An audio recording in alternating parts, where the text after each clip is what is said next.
Frontier Town, the saga of the Roaring West.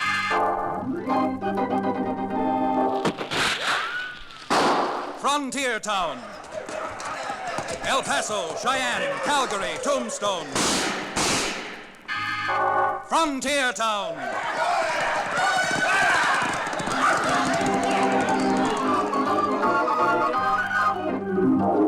Here is the adventurous story of the early West, the tamed and the untamed. From the Pecos to Powder River, Dodge City to Poker Flat. These are the towns they fought to live in and lived to fight for. Teeming crucibles of pioneer freedom. Frontier Town!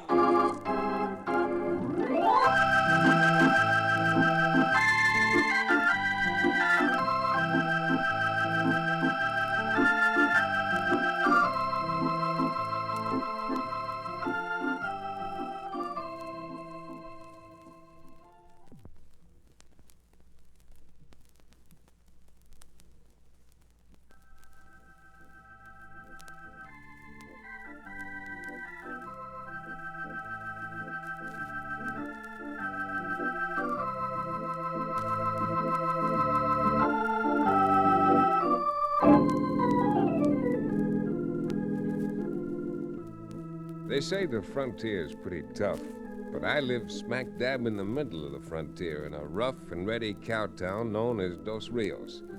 And I don't think it's half as tough as folks say. Who am I? Well, I'm about the only lawyer in the county, and my handle is Chad Remington. Of course, I'm not trying to tell you that we don't have our fair share of trouble and sudden death, but well, what I am aiming to say is, frontier or not, the troubles we have, we know how to handle. Well, now, I guess it's up to me to back up what I said by giving you a case in point. It was just a few weeks ago that Cherokee O'Bannon, the ex-medicine man, was with me riding back from El Dorado, the county seat, where I'd just tried a case and lost it. Now, I was feeling pretty blue about it, and Cherokee, in his heartiest manner, was trying to buck me up. Chad, my downcast and dolorous friend, I wish to recall to you that famous old motto.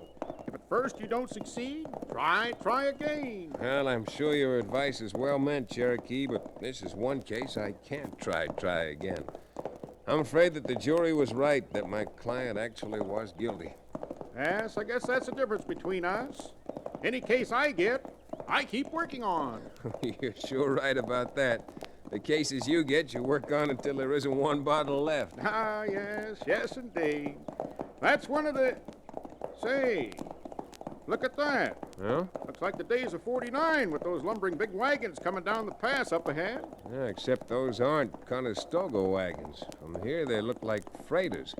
Now, it wouldn't surprise me any if they were hauling supplies up to where they're building the new railroad that's going to come into El Dorado. Yes, you're probably right about that, Chad. And incidentally, I think it's a rotten shame that they don't make Dos Rios Railroad junction point instead of El Dorado. Oh, mister, I can't agree with you there. In the first place, El Dorado's a larger town. It's a county seat. They do 3 times the business there compared to what we do in our little one-horse town. Yes, Say, Chad, what do you think happened to those wagons? I can't see them now. Well, the road through that pass winds down through the little canyon on the other side of the Saddle Rock, and... Hey, Billy Blue Blazes, Chad. Where are those shots coming from? From the canyon those wagons went into. You see the little puffs of gun smoke? Indeed I do. Well, it's a long haul, and we may not get there in time to do any good, but come on, the least we can do is try.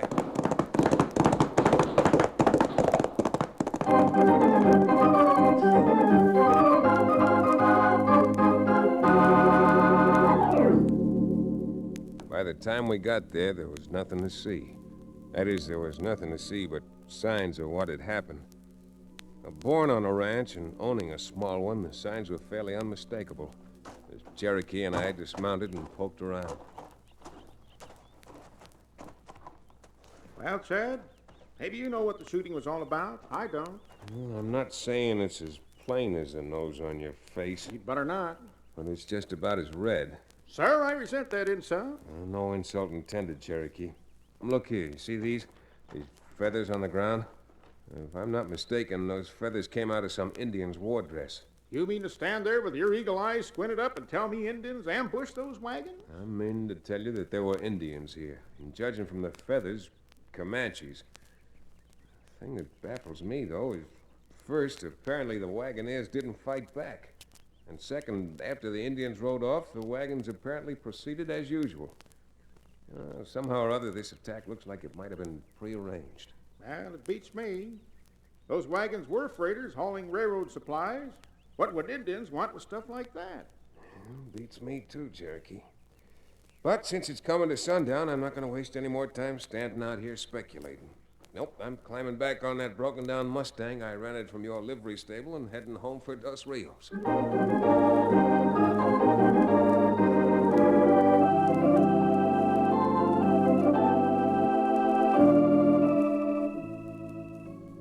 Well, with all I had to do in Dos Rios after a 5-day absence, I must admit I didn't give the unexplained wagon attack much more thought. In fact, nobody in Dos Rios was particularly interested, because everyone was talking about the new man who'd moved to town. A chap from Kansas, or so he said, by the name of Doc Stonebender. Not only had he moved to Dos Rios, but he'd leased a store building with a large storeroom and immediately started to option property all over our valley, except for a few pieces that he bought up. Well, I hadn't been back in town more than 24 hours when Doc Stonebender came to call on me. To make a long story short, Remington, if we can get together on a price, I'm prepared to take an option on your ranch and pay you $300 for it. Oh, now, Stonebender, this is sheer curiosity on my part, but you must have a mighty good reason for wanting to tie up all the property I've heard you've optioned here in Dos Rios Valley. I sure have. You see, when I operate big. That's how I've made my money. And that's how I happen to operate on the scale I do. Yeah, I see, but what's your reason? Why, from the wagon loads of that stuff I've seen being unloaded and taken into your store, you've got a heavy investment already in this valley. I'll tell you my reason. I've done a lot of looking around. I've decided Dos Rios Valley is going to boom. If it does, well, it's going to make me a rich man, a very rich man.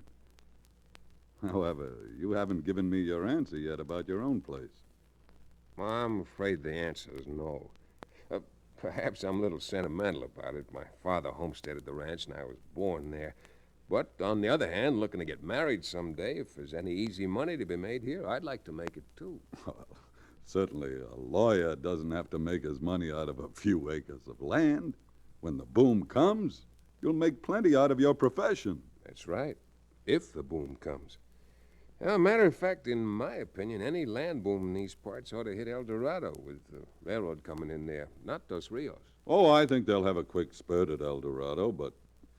Well, I'm a busy man, Remington. I'll raise my offer to $500 for the option, if that'll interest you. No thanks, Mr. Stonebender. If you're going to get rich out of Dos Rios, so am I.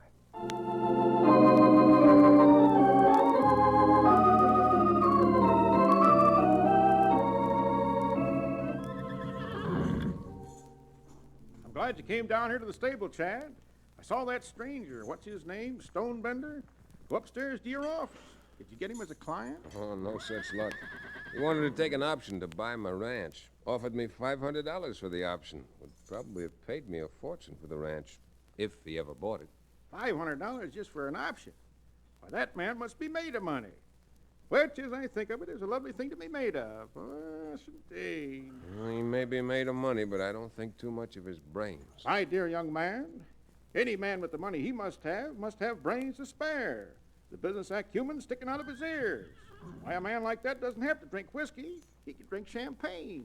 Well, if my ranch is ever worth what Doc Stonebender thinks it's going to be, you can have all the champagne you want to drink at my wedding. Which reminds me, Libby and the judge are good enough to invite me for supper. It's just about time I was getting over there. You lucky young devil, having a beauteous damoiselle like Libby interested in you. Be sure to convey to her and her father my sincerest regards. And if you can, set a date for that wedding party soon. I must admit I'm getting pretty thirsty for champagne.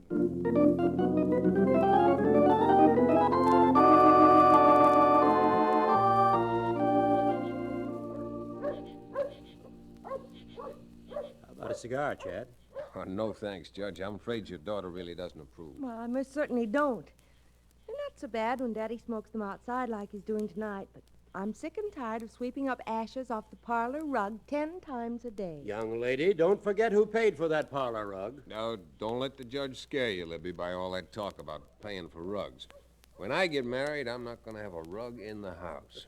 Probably can't afford it. Well, that's a fine way to make an impression on your prospective... Excuse me, Libby. I think I see someone coming. If I'm not mistaken, it's Cherokee O'Bannon. Hey, Cherokee, is that you? Yes, it is, Chad.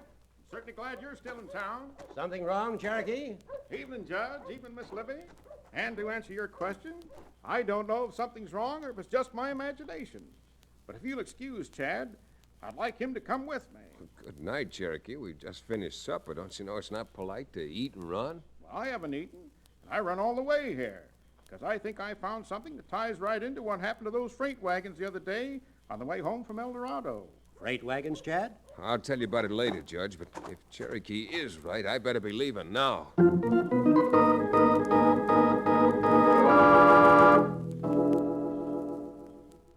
Cherokee grabbed me by the arm and practically ran me 3 blocks back to town. Then, turning down the alley behind his livery stable, walked me another few hundred feet until we were right behind the back door to the storeroom of the big building Doc Stonebender had rented. 2 doors away from Dos Rios' biggest and noisiest saloon. Here, Chad. Wait till I strike a match. See? See those wheel tracks there in the dirt? Yeah, I can make 'em out all right. Notice those nail marks when shoes were fastened onto the wheels? Mm-hmm. Those aren't the same wheel marks we saw in that canyon the other afternoon. Where you found the Indian feathers, I'll drink a quart of milk. The very thought repulses me. Cherokee, I'll be doggone if I don't think you're right.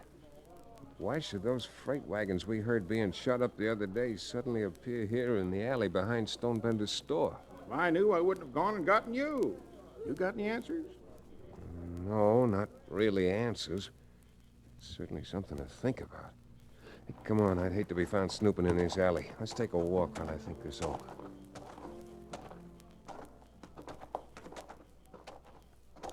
Well, Chad, got any answers yet? No, we thought those wagons were hauling railroad supplies. But if Stonebender's interested in the railroad over at El Dorado, why should he be optioning all the... Hey, Cherokee, you see that buckboard coming toward us lickety-split? Yes, I do. If I know anything about horses, that team's running away. Good grief, Cherokee. With the crowd that's in town tonight and all the horses at the hitch rack, that runaway can start a stampede. Billy Blue Blazers, Chad. We've got to stop that buckboard, and quick. Yeah, come on. Whoa! All right. Easy. Easy. Cherokee, there's a man on the seat. Looks like he's fainted. Oh, here, help me turn his head around. What happened, mister? Are you all right? Railroad to get help. Railroad work crew wiped out. Railroad work crew? You mean at El Dorado? Yeah, El Dorado. Indians, hundreds of them, wiped us out. Cherokee, this thing's starting to fit together. Look, were the Indians Comanches? Yeah, Comanches, hundreds of them, crazy with liquor and shooting like they were. Chad, is he gone? Yeah, I'm afraid so, Cherokee. He's gone, but what he told us is certainly going to cost somebody something. It wouldn't surprise me if it cost that somebody his life.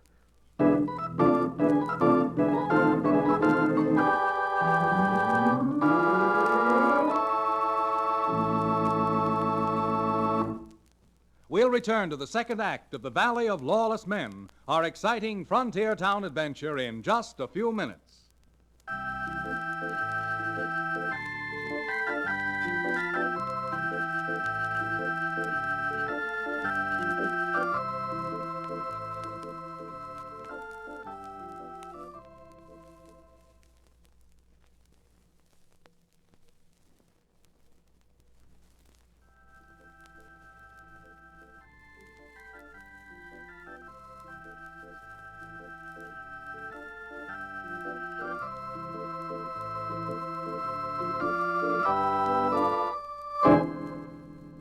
And now, Frontier Town.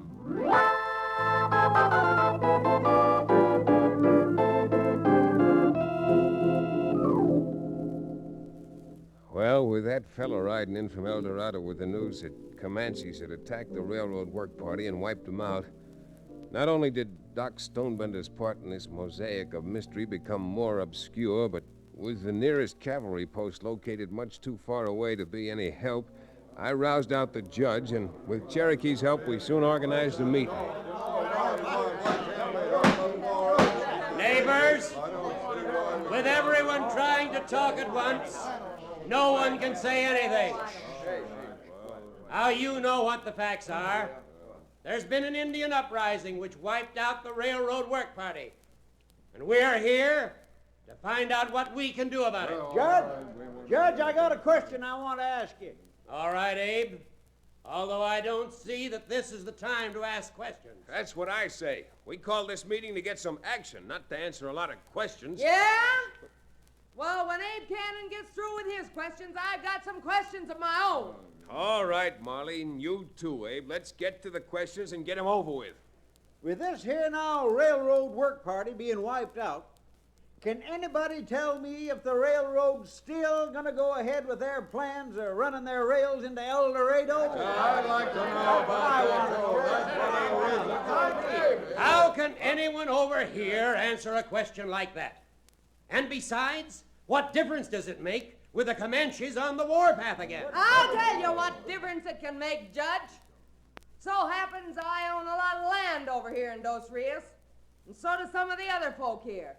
I'll be darned if I want to see us go out and get shot up fighting them Comanches just to help the railroad build into some other town. Are you all in your right senses? Do you really mean that? People have been killed, and probably more people will be killed. And you want to sit supinely by and do nothing about it just to line your own pockets?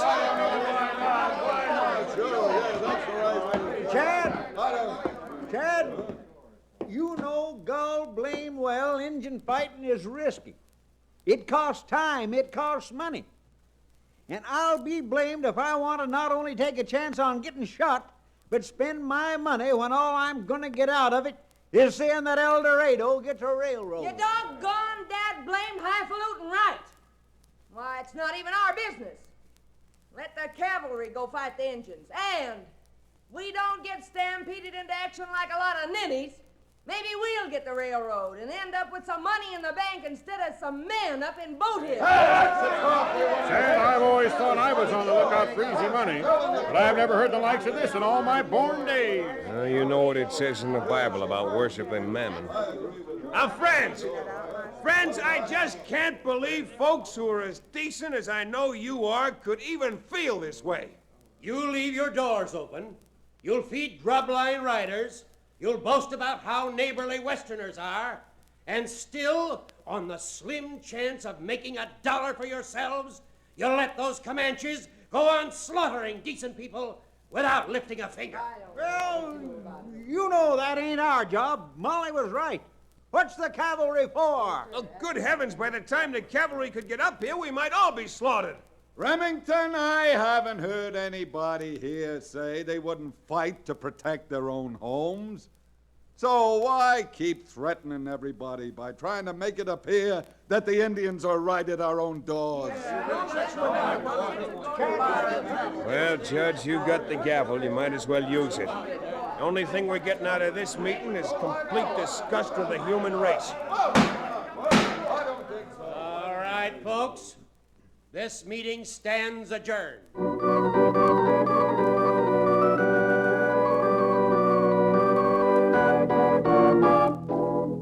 Well, it's just like I always knew when I used to sell my genuine Cherokee Indian rattlesnake oil.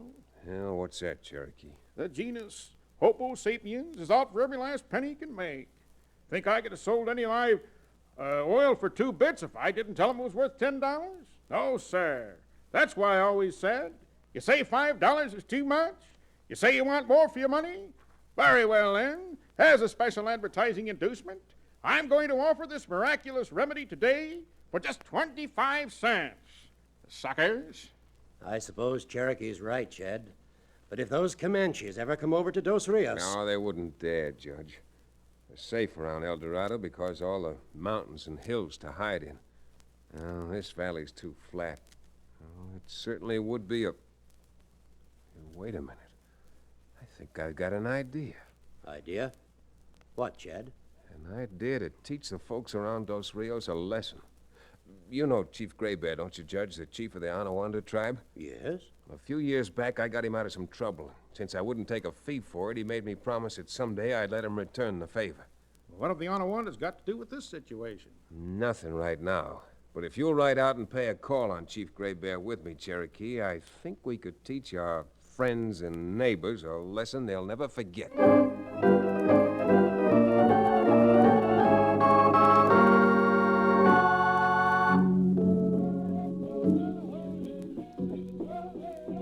Now, do you understand, Chief? Do you know what I want you to do? Me understand, Remington. All you gotta do is get your bucks to put on war paint, the kind the Comanches wear, and pretend you're raiding Dos Rios. That doesn't make good Christians out of them, nothing well. Will do. But today, Comanche have many white men's rifles. Also got plenty firewater. Firewater?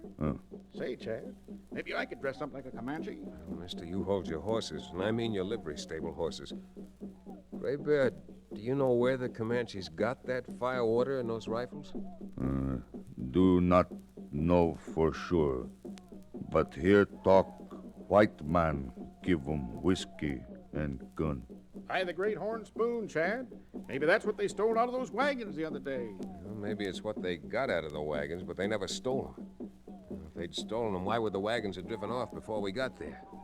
Oh, sir, I think it was prearranged that they stopped those wagons so it'd look good. Chad, I'm starting to think you're right. What's more, I think your friend Doc Stonebender is the culprit behind it all. Now you're cooking with spring water. I'll bet that's why Stonebender's optioned all that land in Dos Rios, hoping the railroad would build there. If you say truth, this be plenty bad, white man. Plenty bad, Chief. But we're not going to convince our neighbors of that while they still think they can make some money out of it themselves. What a vile commentary on the disgusting weakness of mortal man. Yeah, you're right. Now, Chief Gray Bear, I have your promise of help, haven't I? Me give word. Me do. Good enough. There's a late moon tonight, and if you hit Dos Rios just about 10 o'clock, we'll teach those people a lesson they won't forget for the rest of their lives.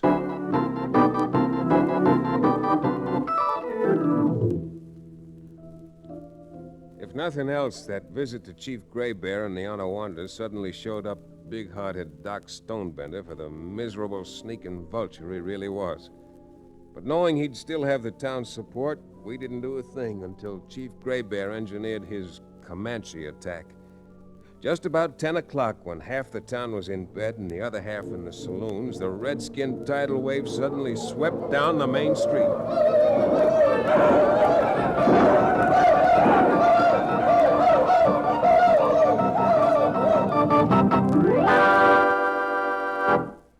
The whole attack didn't take much more than a minute. And with the judge, Cherokee, and me trying to help by blocking exits and getting in the way, no one was hurt. That is, not physically. But there was a mighty shaken crowd of neighbors gathered in the street when the Indians had finally vanished. Well, I ain't ashamed to admit that I was wrong. Me neither. I say let's arm up and get after them during Comanche. Yes, sir. Now, just a minute, folks, just a minute. I'm positive those were not Comanches. Oh? And what makes you so positive, Mr. Stonebender? I guess I know a Comanche when I see one. Yeah, I guess you do at that. But from what you told me, you've only been out in this country a short time. How come you're able to identify Comanches better than we are? Why, I'll tell you why. Because you've been dealing with the Comanches. Why, you... Because you're the low-down maverick who's been furnishing them rifles and feeding them liquor. You got them to attack the railroad work party just to force the railroad to build here and make money for you. Don't listen to him. He's either crazy or he's deliberately lying. I don't like being called a liar, Stonebender. In fact, I don't like it so much it makes me fighting mad.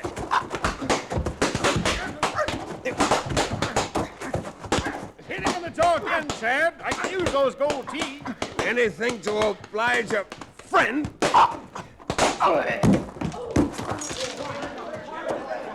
And now, if you all want to see if I was lying, come on.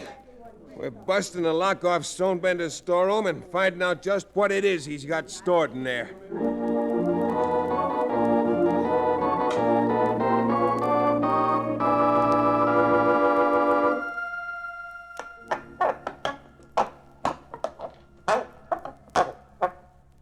Well, there you are.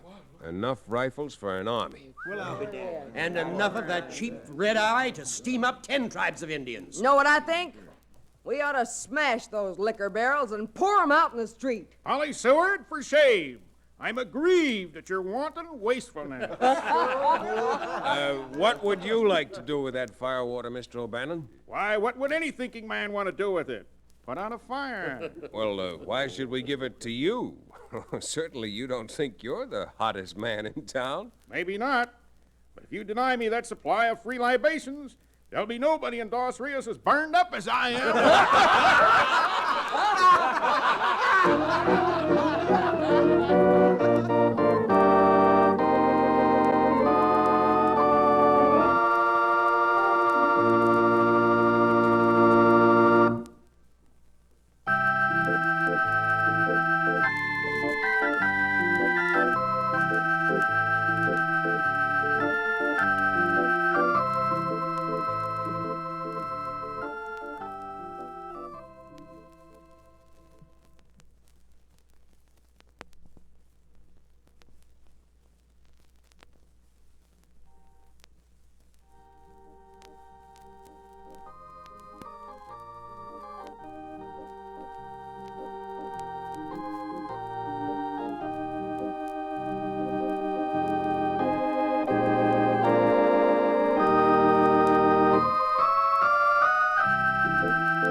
Frontier Town, starring Tex Chandler, is a Bruce Ells production. Story and supervision by Joel Murcott. Direction by Paul Franklin. Music written and played by Ivan Ditmars. Be sure to be with us again, same time next week, for another fine action-adventure story with your favorite young Western star, Tex Chandler.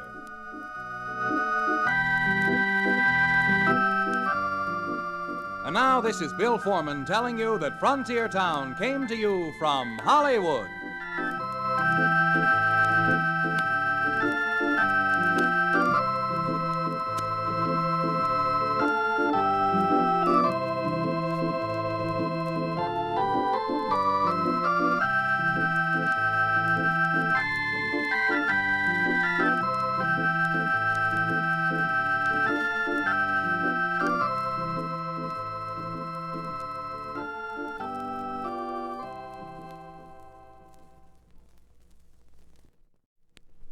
Frontier Town, the saga of the Roaring West.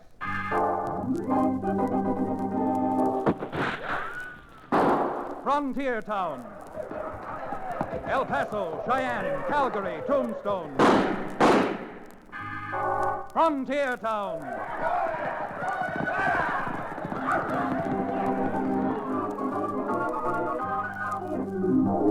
Here is the adventurous story of the early West, the tamed and the untamed. From the Pecos to Powder River, Dodge City to Poker Flat, these are the towns they fought to live in and lived to fight for.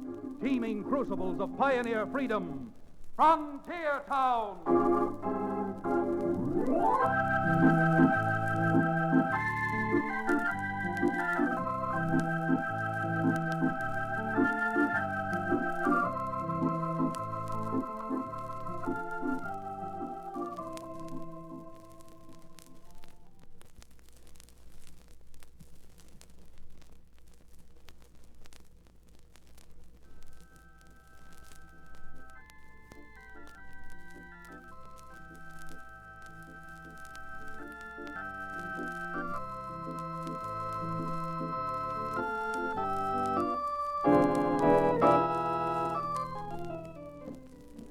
You know, down in Dos Rios, that's the little frontier town I come from and where I'm the only lawyer, the law business certainly takes many a peculiar turn.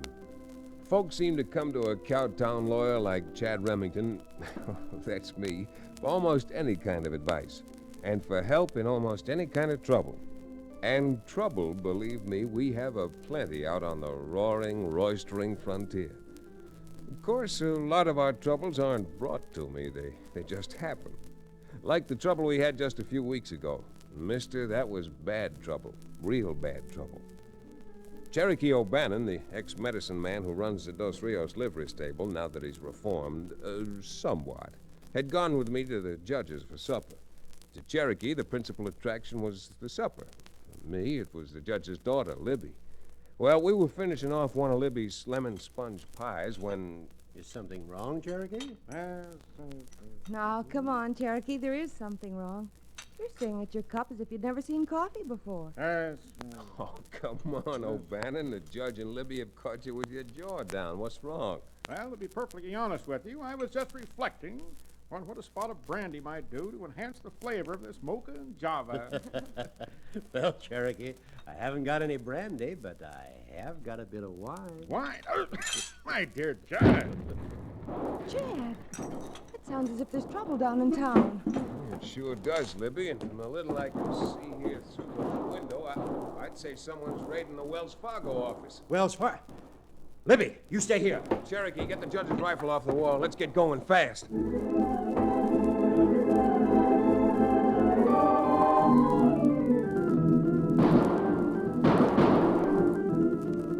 By the time we got our horses back into town, a posse had already mounted up and was streaking out of Dos Rios, following the bandits who headed for the hills over the rickety wooden bridge across the White River. There was no moon, and under the somber awning of blackness, there was little to follow but the receding sound of the hoofbeats, which led further and further up a gradually narrowing trail into the far rocky regions of the hills. By this time, we were sure we'd lost him, and the marshal called a halt to hold a council of war.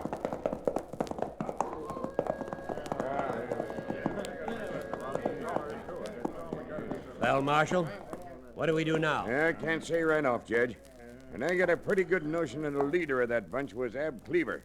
He's been pulling raids not too far from here lately. Well, even though I've heard this Cleaver gent is as smart as a rattlesnake backed into his hole, I think he's making a mistake this time. What do you mean, Cherokee? Well, Marshal, I think Cherokee means they've ridden in a sort of a cul-de-sac, a bottleneck.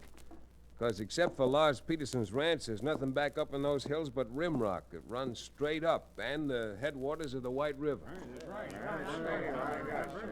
Chad, I do believe you're right. Once they ride past Peterson's ranch, they literally have their backs to the wall, and we can starve them out. Well, I'll be doggone. Derned if you're all not right. Mac, you take 4 men and crawl up to the rim behind them 2 creeks up there that flow into the river. Half a dozen you other fellas go with my chief deputy, Andy Thomas, and form a half circle down here. The rest of us will go back to town, get some more ammunition and rifles. We'll be back up here by sunup to give you some relief and close in on them blasted crooks.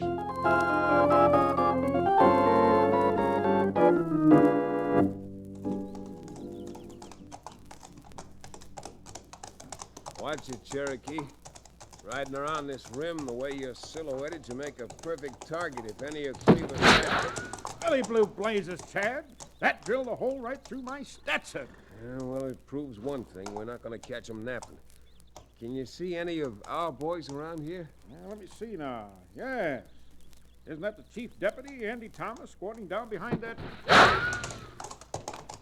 Come on, Mr. O'Bannon. Your hat's so full of holes now, it's starting to look like a beehive. And believe me, I'm no honey. Or am I? Get up there!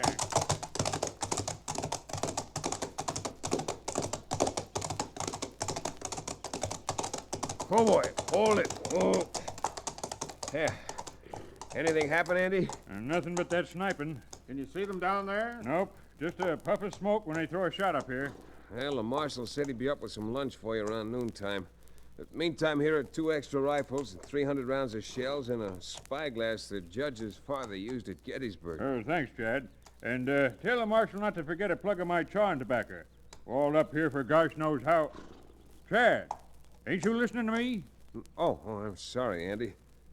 I was looking down to where they've got Cleaver and his gang sewed up. Without ladders, they'll never be able to get up here, but they could move off to the east a few hundred yards and come up behind the Peterson place. If they did, with what supplies they could get from there, this siege might last for months. I'd like to see 'em try it. Lars Peterson and Helga are about the two most stubborn Swedes I ever encountered. Wouldn't buy a bottle of my rattlesnake oil for 2 bits. Now, they'd fight Cleaver and his whole gang to a fairly well. Well, just the same, I think the thing to do is to go back to town and call a little strategy meeting. What we've got to do is figure every possible move Cleaver might make and have some counter tactics ready. Well, can't lose nothing by getting your heads together. Just a few heads. There isn't a person in this entire valley who has the time to spare 2 months until Cleaver's starved out, if he does manage to get some supplies. Confound that nefarious, no-good nitwit. When I get back to town, I'm going to write Mr. Stetson a letter. What we need out here is a hat that's bulletproof.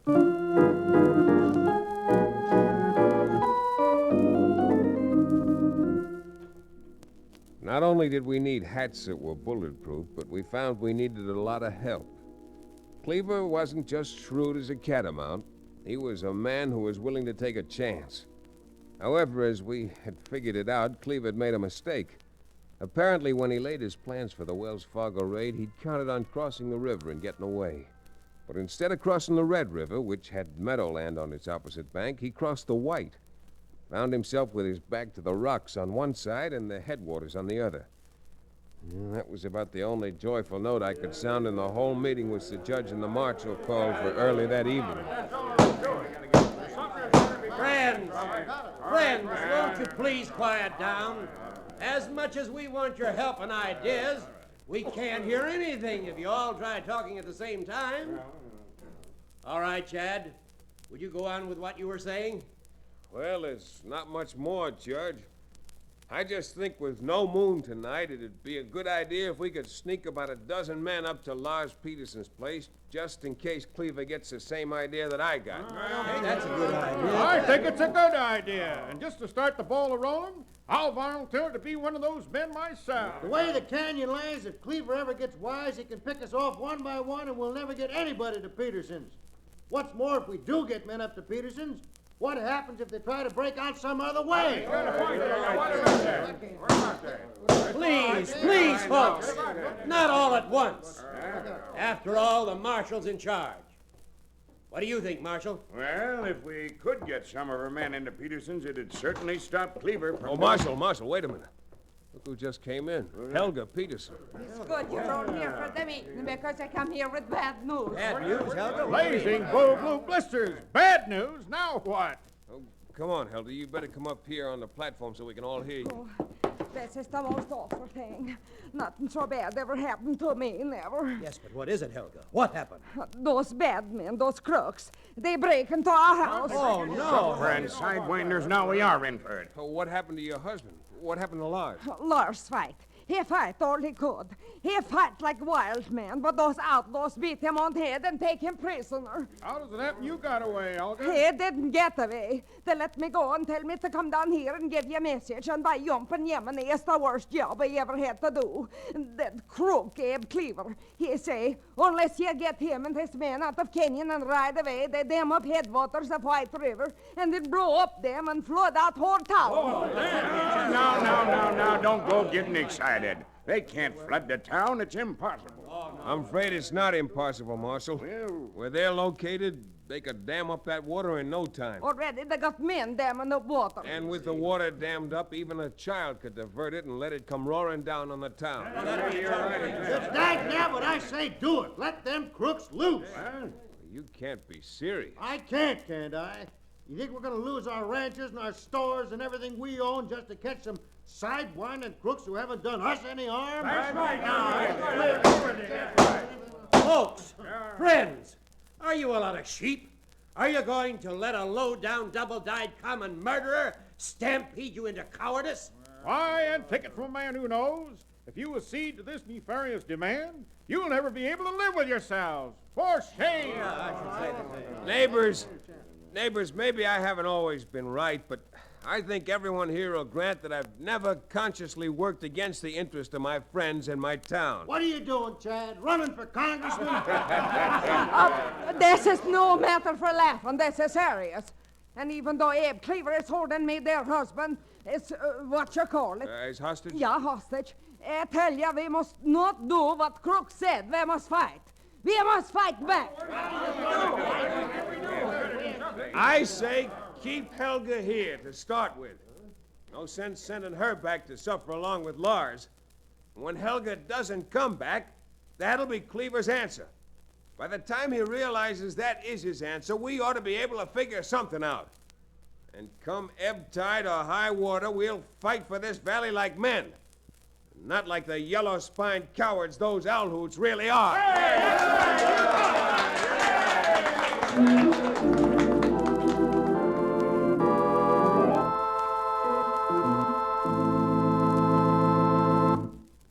We'll return to the second act of Guns of Wrath, our exciting frontier town adventure, in just a few moments.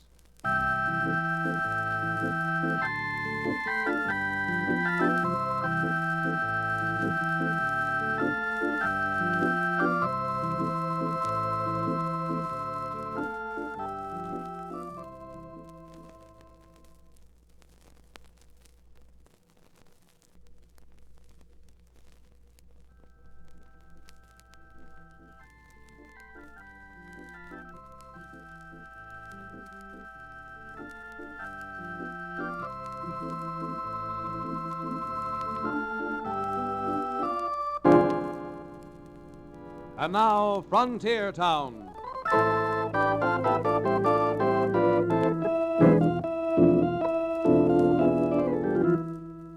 Like I said before, this was trouble. Real trouble. And even though I did pull a politician's spellbinding trick assuring everyone that we'd fight back successfully, I honestly didn't think Ab Cleaver would do any more than dam up the water to frighten us. And that was because I didn't know Ab Cleaver. As I learned later from Lars Peterson, Cleaver didn't wait very long. Scarcely an hour after the time he figured Helga ought to be back with our word of acquiescence, Cleaver walked out to where his men were gathered around the Willowbrush Dam they'd built. Well, Ab, the old lady get back? No, we ain't gonna wait. I'm gonna show him that when Ab Cleaver says something, he means it. It's okay with me, boss. Me and the boys already got the powder planted under the dam. All we gotta do is light the fuse, and 10 million gallons of water will come rushing down on Dos Rios like it was Judgment Day. Well, what are you waiting for? You got matches, ain't you? Light the fuse. You know something, Ab? This is gonna be more fun than the 4th of July. She's lit, boys. Now steady. All right, come on.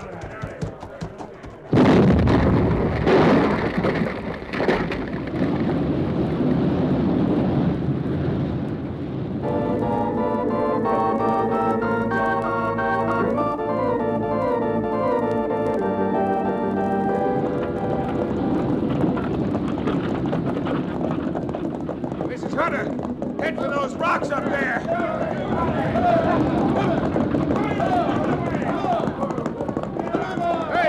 Don't head back toward town. Head upland, up toward the timber.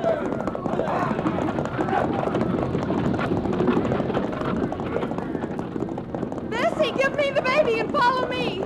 Meet you up on Square Top.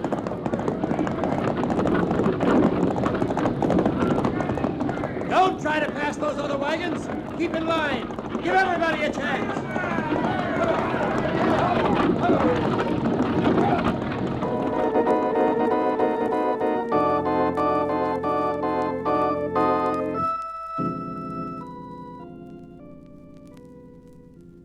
Yep, Ab Cleaver crossed me up, and Dos Rios was underwater. But the strange thing was, and we could see it from our vantage point up in the rocks of Crow's Nest, the town wasn't wiped out. Far from it. It was just as if the river had swollen in a flash spring flood, flowed over its banks, and covered the streets of the town with about 3 feet of silt-filled, muddy water. Now, the judge, Libby, Cherokee, and I pondered this. Tried to figure it out as we looked down on the sodden town. Why, this is no worse than that spring flood we had when I was a little girl. Maybe not even as bad. No question about it, Libby. And I, for one, can't make it out. You think Cleaver figures that with only a few feet of water we'll go back into town? And then he let the rest of it loose and really drown us? Well, with a man like that, I suppose anything's possible. Well, not this time. Because if he had wanted to drown us, he could have done it in the first place. By George, you're right. And what do you make of it, Chad? I don't know exactly, Judge, but I'm sure there must have been some reason for it. Just trying to put myself in Ab Cleaver's place and figure out what he could possibly have had in... Doggone it, I think I got it. Got it? Got what? You see? See way down there, just kind of picking their way into town? You can just barely make them out. There's 8 horses, and I reckon they got 8 men on their backs. I see them, Chad. But who are they? What do you think they're up to? Well, unless I miss my guess. And you missed plenty this trip. Those men are Ab Cleaver and his gang. If they wanted to get away, they wouldn't be heading back again toward town. Is that right? Yes, I guess so. But what do you... I think they let loose a portion of that water to clear the town. And now that the town's cleared, they're going back in, completely unmolested, to help themselves to anything and everything they can find. Of all the obnoxious, audacious, dastardly things. Here we are, way up here, and if we start down toward town, they'll be able to pick us off like flies. Common house flies, of course, not the horse fly, who is quite sagacious and wary. Chad, can't we do something? You bet we can. Now look, we're up here on the high ground just as they were, except that we're up on the headwaters of the Red River. Yes. So what's to stop us from pulling the same trick they pulled and threatening to let the whole Red River down on them unless they give up? After the unfortunate advice you gave everybody, Chad, already, do you think that you have any influence left with them? Well, maybe not, but I never yet ruled a man off for trying. So what do you say? Let's get down off these rocks and over to the mesa where the rest of the folks are gathered.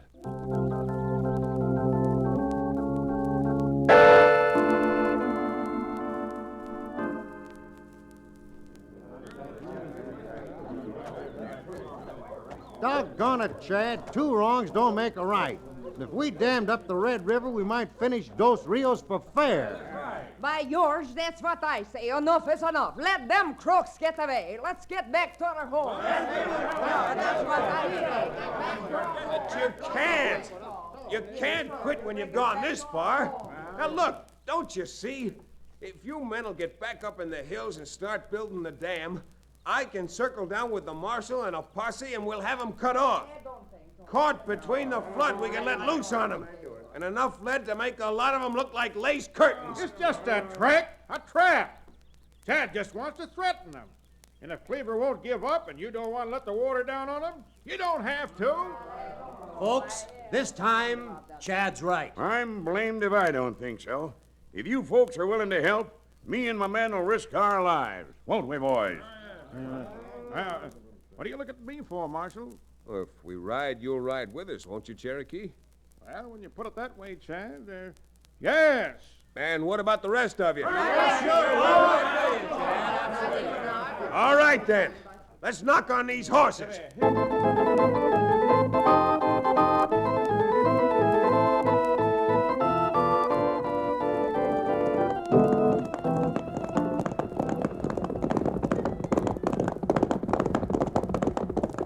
Rein up, men. This is as far as we go.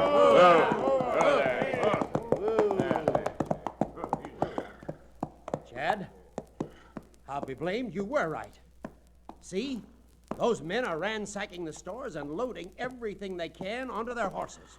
Well, how are you going to powwow with Cleaver from here? You just watch, Cherokee. Hey, Cleaver! Cleaver, can you hear us? There, we're up here over your heads.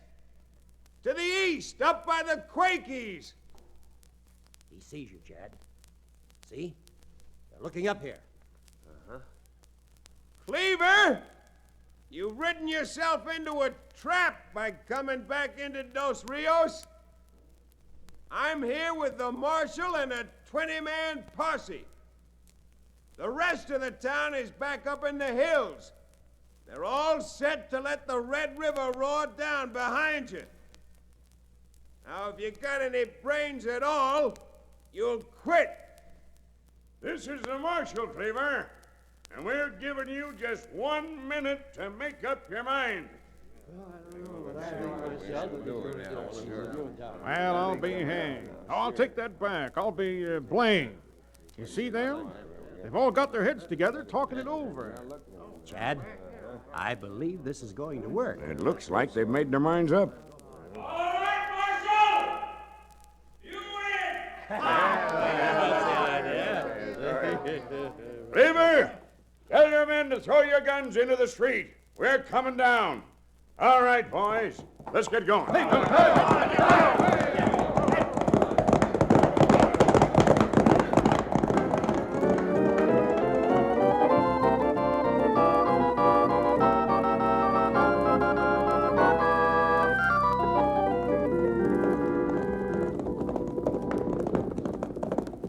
Well, we sure were feeling good.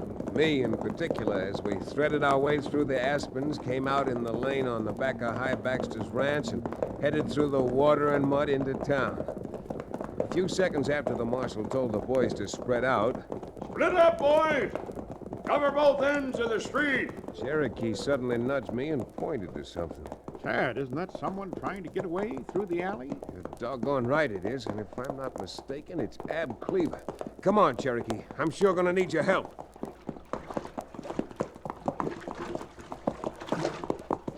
Cleaver, the farther you run now, the farther you're gonna bounce later when I drag you back to town. Oh, so that's the way you want to play, huh? Chad, you're wearing your gun. What's the matter with you? Perforate that perfidious poltroon. Nothing doing, Cherokee. I got plans for that buzzard.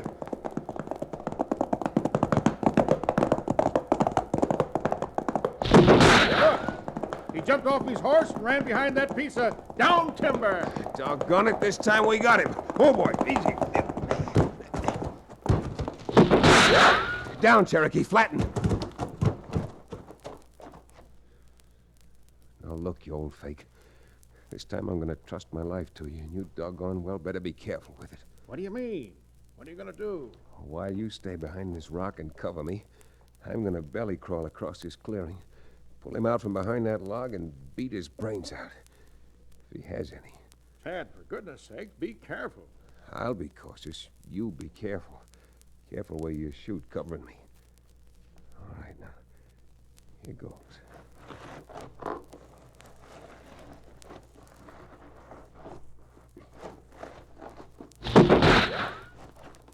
Makes 5. Chad, look out! And that makes 6.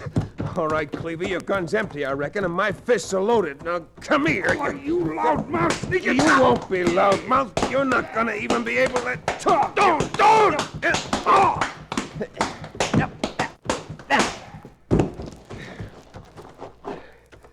All right, Cherokee. I bruised my knuckles on this polecat's chin. You grab him and sling him over your horse. They're going back to town loaded with skunk.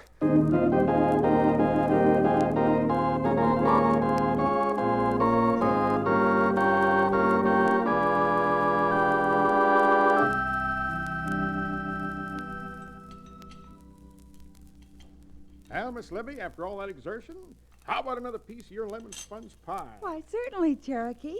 More coffee? I guess Cherokee will take a second cup of coffee if you, if you give him something to, put in it.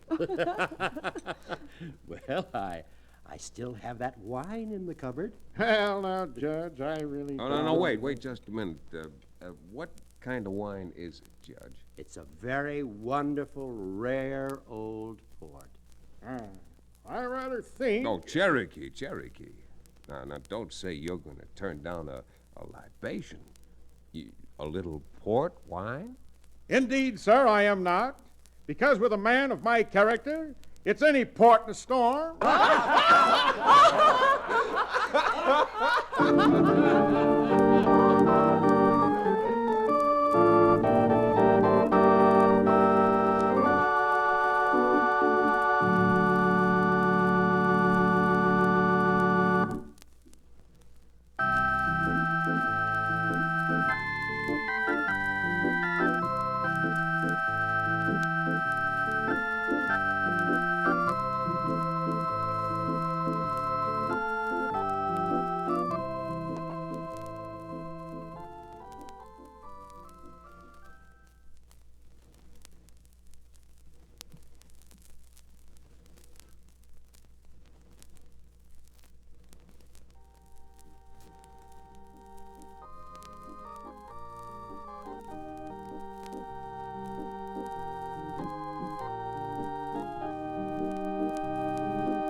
Frontier Town, starring Tex Chandler, is a Bruce Ells production.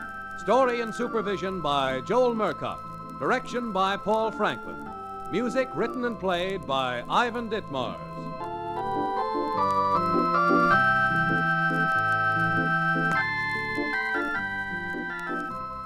Be sure to be with us again, same time next week, for another fine action-adventure story with your favorite young Western star, Tex Chandler. And now this is Bill Foreman telling you that Frontier Town came to you from Hollywood.